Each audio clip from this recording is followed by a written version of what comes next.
Well, a few days ago, I decided to do a summary video of the transfer season since it seemed like things were probably pretty much settled. And since then, they have added two edge rushers, another cornerback, and a quarterback. So a little bit more to talk about than I had originally expected. Talk real quickly about some of those additions, and then look at some of the different numbers among the JUCO and portal players coming in. Maybe what some of that means, maybe what it doesn't. And we'll get to all of that after I say all that important stuff. This is WVU Football Going Deep, the site for fans who like to think as well as cheer. It's also the channel where trash talk and insults do not fly. If you're good with that hang around, I might say something you like, I might not. But I would appreciate, if you're going to hang around, please share, subscribe, click the thumbs up button and the notification bell, and tell your friends. And also, there is a little thanks button down there, and I will thank you if you are good enough to click on that. Particularly since the minivan goes to the mechanic because there's a noise that shouldn't be there. We'll find out what it is on Monday. All right, now, we added, two edge rushers. Jamori Robinson, who was the one that a lot of people really, really wanted, and Keenan Eck, a JUCO player. And I'll get into how this fits, but it does look like the intent to pressure the quarterback is pretty strong, which expected with Alley's defense. Also brought in Max Brown, the quarterback from Charlotte, has 2 years left to play. And mostly, I think it's because Rich Rodriguez likes to start spring with a large number of quarterbacks. There's also some of the roster limit and changes that are affecting that too. We'll have to see how that plays out. I'll get to that in just a minute, I hope. And we added, cornerback.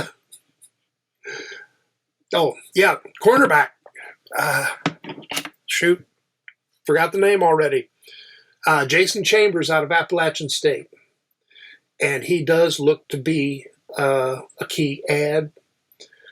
The corners we were adding early were guys that, well, maybe, but they seemed more like role players, backup players. We now have Coates and Chambers who look more like starters. Maybe not shut down corners, but guys who can keep things under control long enough for those edge rushers to do their job. And looking overall, I think we have 30 guys that we've added. And I can't tell you off the top of my head how many we currently have on the roster enrolled. Of course, not all of the incoming freshmen have enrolled, and this matters because we will be going to a 105 player limit, 105 scholarship potentially, instead of 120 players with an 85 scholarship limit. So fewer players, but more options for scholarships. But that doesn't start until, I think, mid to late June. So we are preparing a roster working towards the 2025 football season, but we are still stuck with the 2024 roster regulations. So we can't just get to that 105 guys that we intend to keep and expect to put on some type of scholarship, whether that is a traditional scholarship or NIL money. A lot of how that's going to work out. I mean, some people are saying the first 85 will still be traditional scholarships. The last 20 will be some type of NIL arrangement. I don't know. And I don't really care a lot. The players are what's going to matter. But that does affect how you break down your roster. How many players at each position, which might be why we added another quarterback. Max Brown is one of these guys, like a lot of the others. He has shown potential. He's had injuries. He does not have a solid track record that you can depend on. And his flashes have not been big. I mean, we're bringing in Jalen Henderson for a one-year shot. When he has flashed pretty brightly.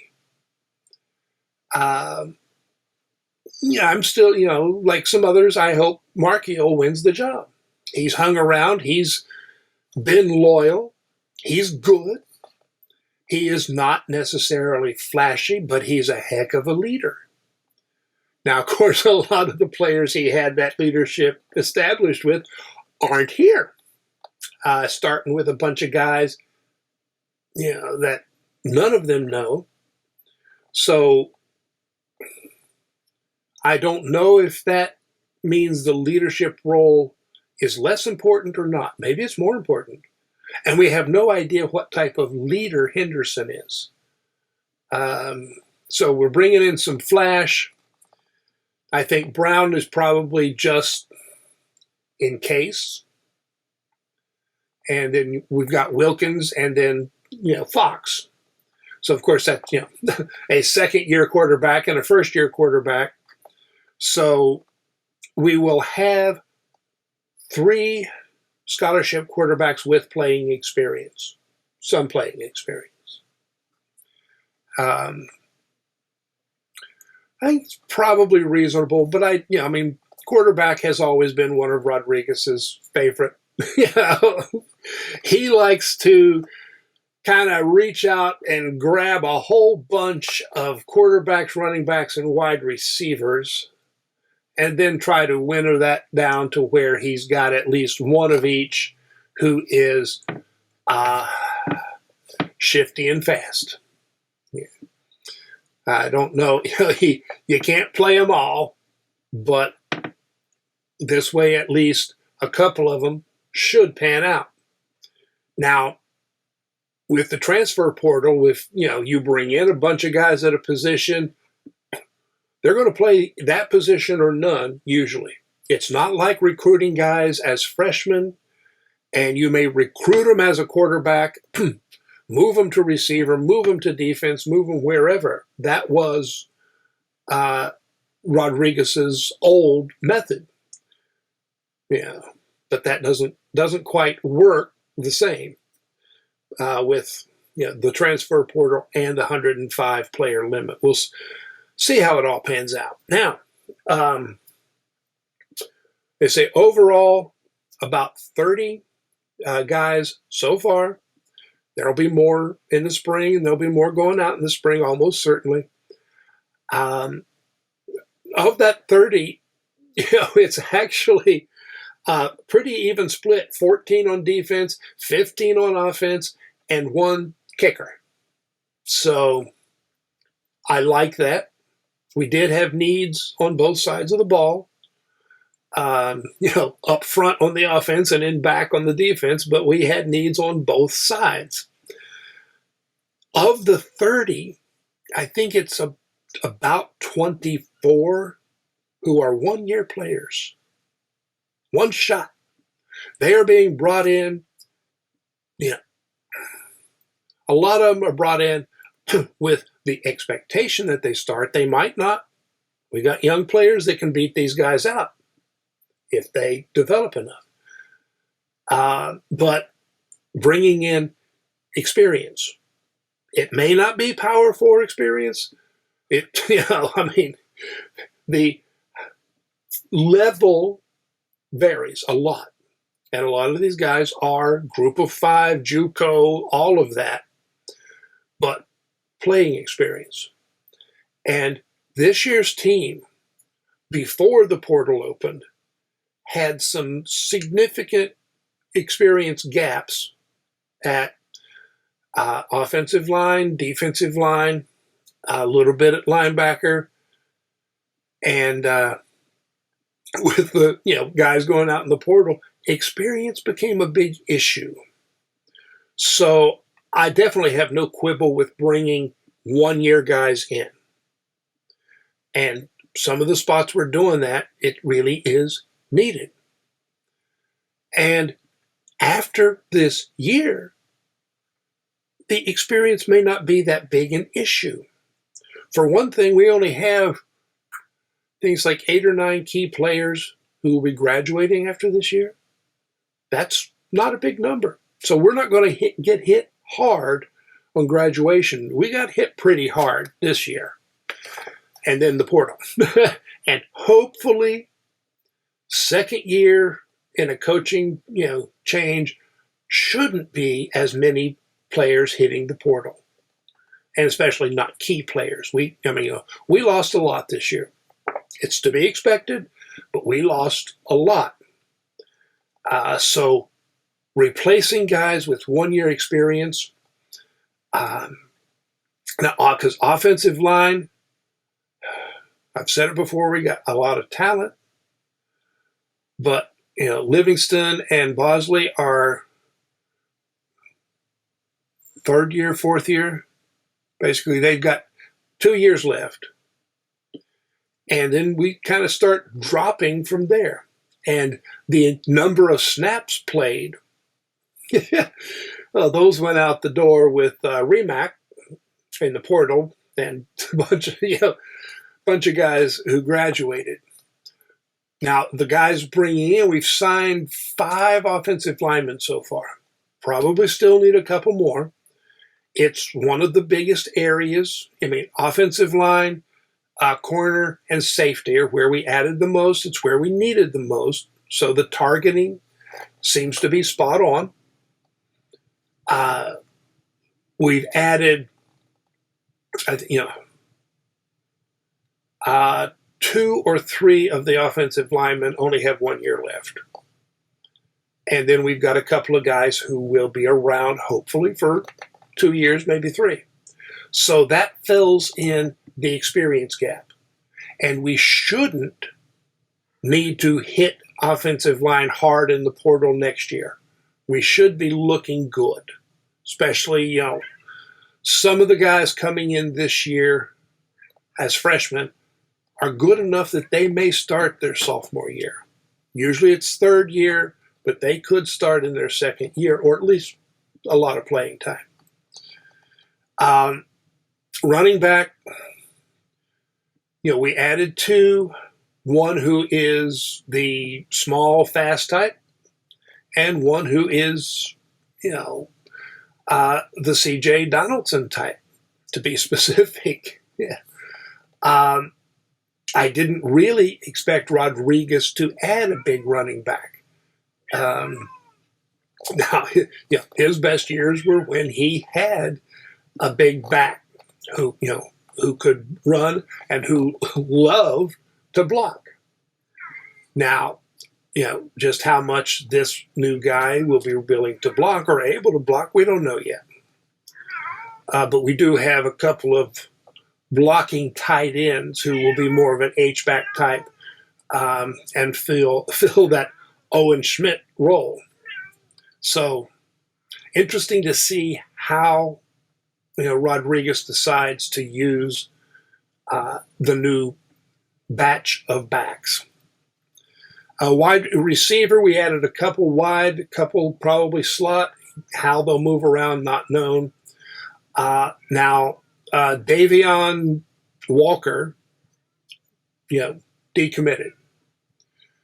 And it may or may have been a mutual decision because with the 85 scholarship limit, we were, and the number of guys who were coming in for spring, I think we needed an opening to sign Jamori Robinson.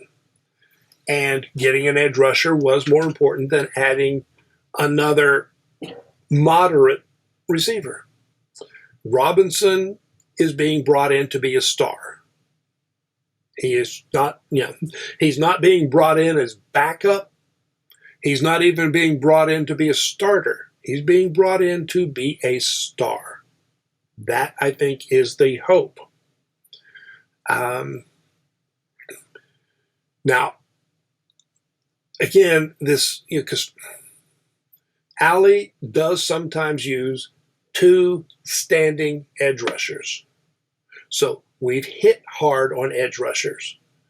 I think we signed 3 guys on defensive line, and they are all potentially edge rushers. How they'll get used and moved around will depend some on,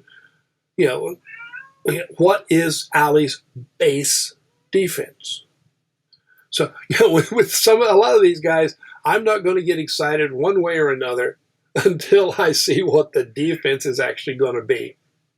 Because where and how these guys are going to play on defense, a lot of it is kind of a mystery. Even Tarnu, who decided to come back,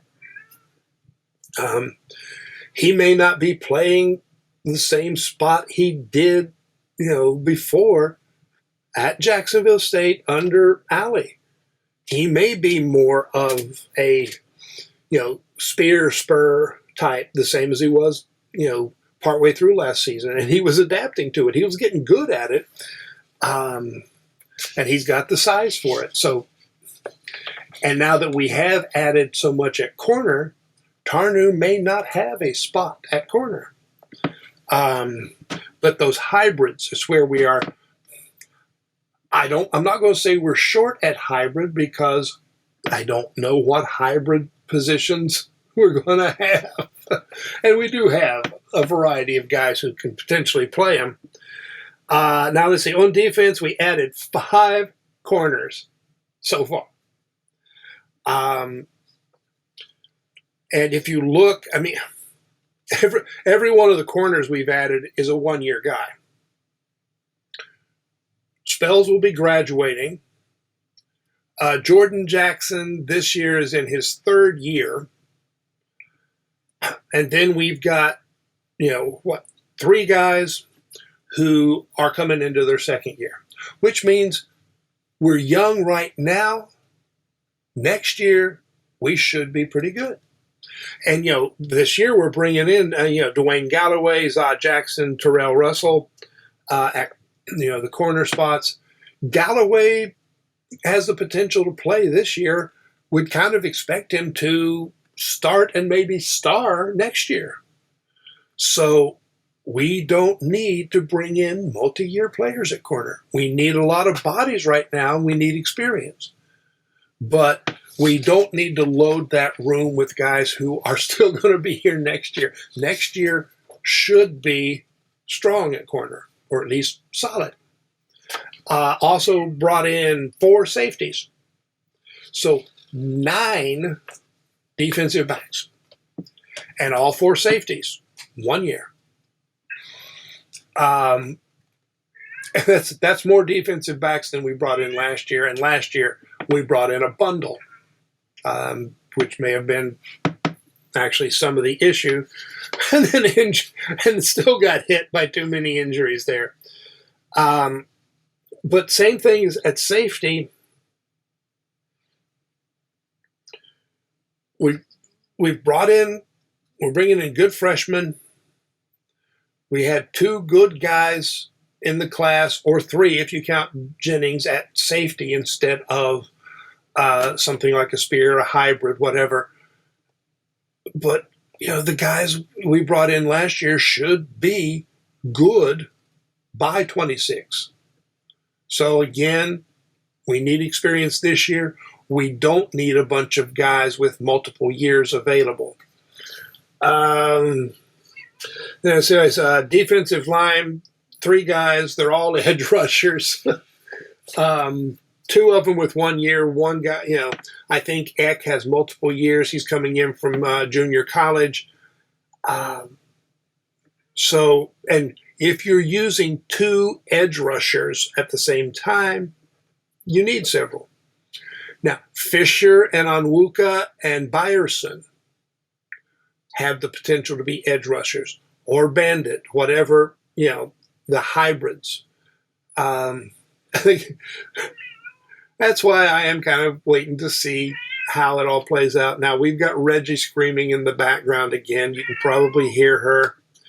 I did open up the rest of the room for her, but now she is saying that she wants the whole house, or actually, she wants the whole neighborhood is what she wants, and that she cannot have. That is why she is isolated to this room, or one reason. Anyway,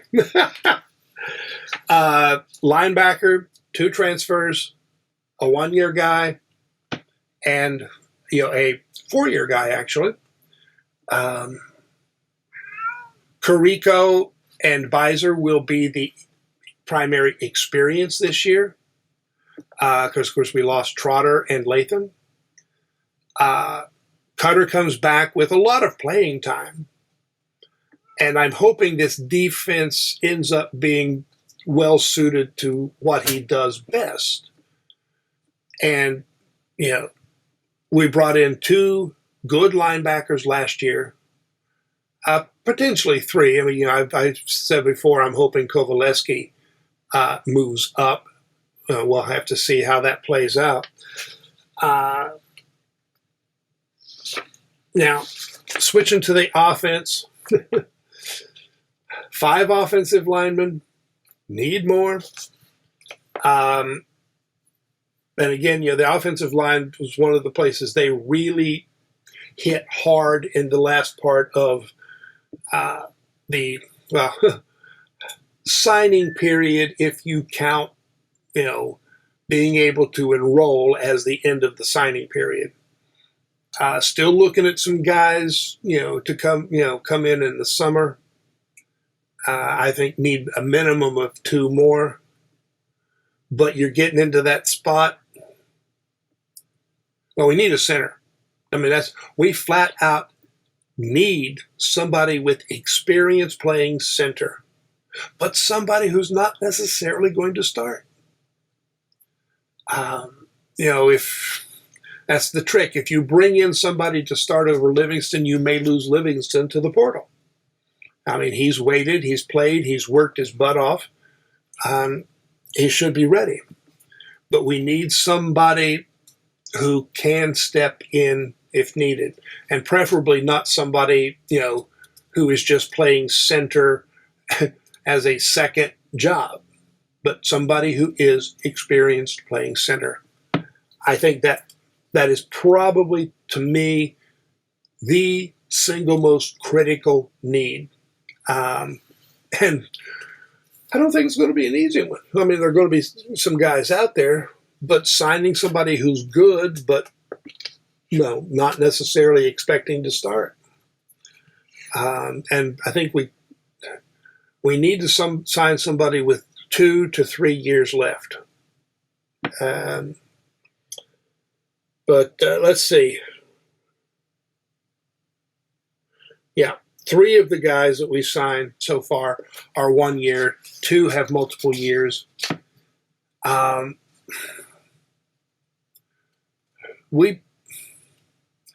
With the freshmen coming in, if they're good enough, we don't necessarily need to sign more multi-year guys except that center. But 2 or 3 more linemen, including a center. I think that's a significant need.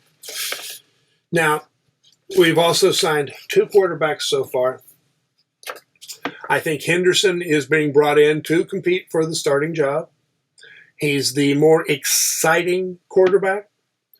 Marchiol, Marchiol is fun to watch. I like watching him play, especially when he's having a good game. But he's a smart player even when he's not having a good game.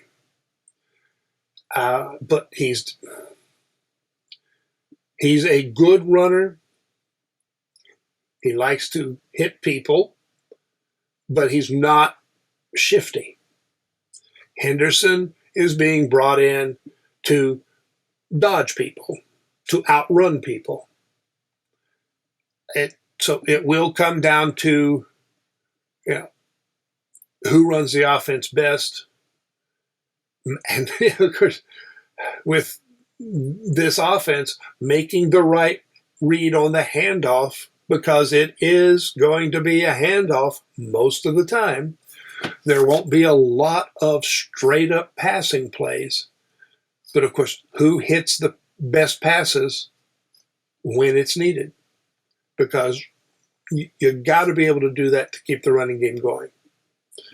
And Max Brown, I really think Brown is being brought in just as insurance. Wilkins might be ready to play this year, but guy in his second year, changing systems, he's probably not going to be an option you want to depend on. And of course, Fox in his first year, no. So having 3 guys who have played some ball, probably good. But I don't see Brown being brought in to compete for the starting job. I don't think that's the expectation. Now, Brown may feel like he can compete for the starting job. Yeah, you don't necessarily want a guy who doesn't believe he can do it, but I don't think that's why he's being brought in. Basically tied in 2 transfers, both of whom are there almost entirely as run blockers. If we use a receiving tight end, Jen Ross or Acuardi will be it. We've got Noah Bram. I'm not sure where he's going to fit, which has kind of been the situation as he's tried to put on weight since getting here. We'll see how that works out. Now, receiver, the 2 guys who may play wide, or either one could play slot, they both have multiple years, like 3 years. The slot guys, I think, they both have just 1 year. So we brought in 2 guys with multiple years, 2 guys with 1 year. I think the receiver room is crowded. But I think it is,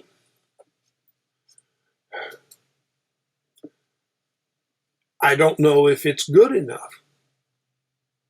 And I don't know what we're going to lose in the spring transfer. Gallagher, I think, can start in this system. Wide receiver, Vaughn came because, he had his breakout year under Rodriguez last year. So I think he is expecting to build on that. But if he does, then how many, receptions or chances does the next guy get? I consider that a flaw of the whole I want a number 1 receiver philosophy, because guys don't like getting so dang few options, and if you don't have that many passes per game and one guy eats up all of them, do you want to hang around? So I'm worried we could lose Raymond in spring. And he's a guy I really wanted to see on the field. He was more polished than most wide receivers coming out of high school. And we may lose Jaleel Hall. I've said before, high quality receivers, really good ones, don't necessarily want to be in this offense if they're not going to have a shot at a minimum of 40 catches a year. And we're talking about guys who probably want a shot at 50 or 60 catches a year. And that's not what this offense is designed to do. We'll have to see. Unless, of course, Rodriguez changes some of his philosophy. If the receivers and the quarterbacks, are good enough, if you have a really good passing quarterback, you can pass, 50% of the time in this offense if you want to. I don't expect Rodriguez to want to.